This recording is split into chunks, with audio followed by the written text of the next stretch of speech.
श्री वल्लभाधीश की जय। श्री गुसाई जी परम दयाल की जय। श्याम सुंदर श्री यमुने महाराणी की जय। श्री हरिराय महाप्रभु की जय। श्री गोकुल नाथ की जय। આપણે શ્રી ગુસાઈજી શ્રી વિઠ્ઠલેશ વિશે રસપાન કરીએ છીએ. તેમાં પ્રસંગ આપણે જોતા હતા.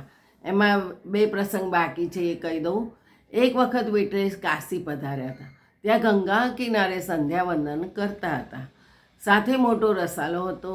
એક સંન્યાસી ત્યાં આવ્યો. તેણે પૂછ્યું કે આ કોણ છે?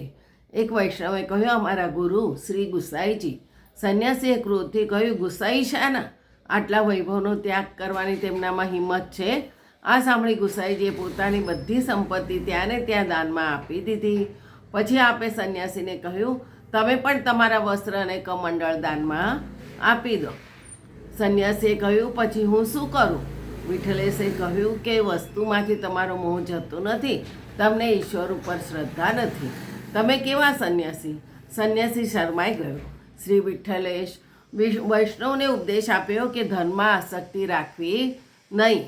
જરૂર કરતાં વધુ દ્રવ્ય ભેગું થાય તો ઠાકોરજીની સેવામાં વાપરી દો. પ્રસાદથી સૌનું પોષણ કરો. તેમ કરવાથી સેવા ધર્મ સાથે માનવ ધર્મ પણ આપોઆપ સધાય છે. બીજો પ્રસંગ. એક દિવસ વિઠ્ઠલેશ ભોજન કરતા હતા. ભાજીના શાકમાં એક અઠંગ તલખડું આવે. વિચાર કર્યો કે ઠાકોરજી ઘણા કોમળ છે. સામગ્રી તૈયાર કરવામાં આટલી નાની સરખી બેદરકારીથી પણ ઠાકોરજીને પરિશ્રમ થાય. મારાથી બધી સેવા જાતે બનતી નથી. સેવકો ઉપર આધાર રાખવો પડે છે. પ્રભુને પરિશ્રમ થાય તો જીવવું નકામું છે.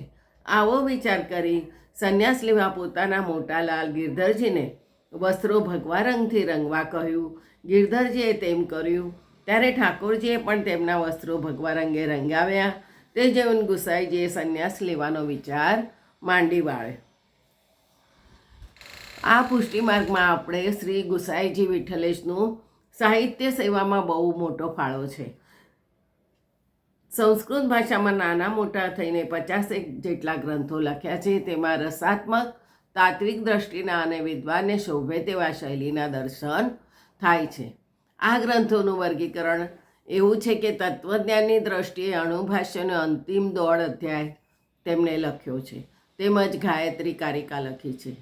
અને ભાવ દ્રષ્ટિએ વિચાર કરીએ તો અષ્ટાક્ષર નિરૂપણ, પ્રેમામૃત સ્તોત્ર, મધુરાષ્ટકની ટીકા, ગીત ગોવિંદની પ્રથમ અષ્ટપદીની ટીકા અને સ્વતંત્ર ગ્રંથો જોઈએ તો વિદ્વમંડન, ભક્તિહંસ, ભક્તિહેતુ, નિર્ણય.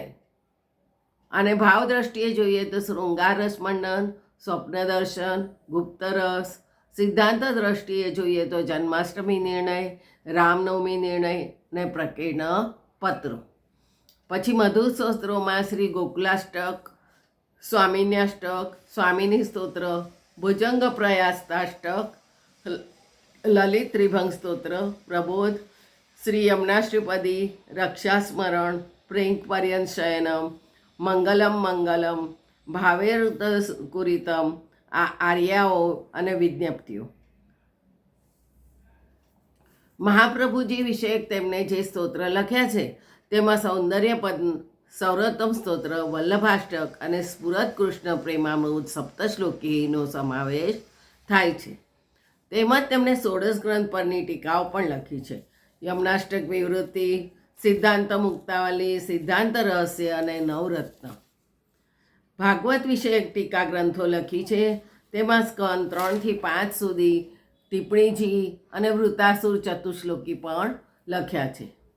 ગીતાજી વિષયક પણ ગ્રંથો લખ્યા છે. તેમાં ગીતા તાત્પર્ય, ગીતા હેતુ, ગીતાજીના પ્રથમ અધ્યાયની ટીકા અને ન્યાસાદેશની વિવૃત્તિ. આવી રીતે બધા ગ્રંથો એમને લખેલા છે. અને તેમણે વૈષ્ણવના 16 લક્ષણ બતાવ્યા છે. તે નીચે પ્રમાણે છે.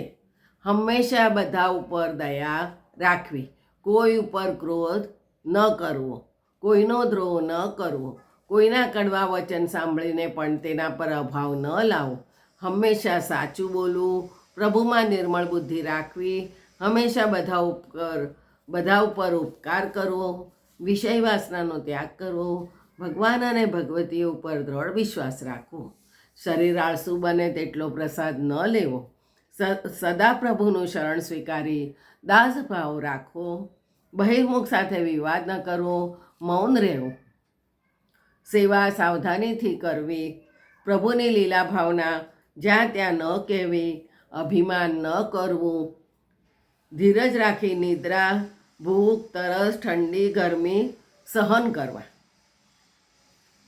આવી રીતે 16 લક્ષણ કહ્યા છે. જય જય શ્રી ગોખલેશ. બીજો આવતીકાલે.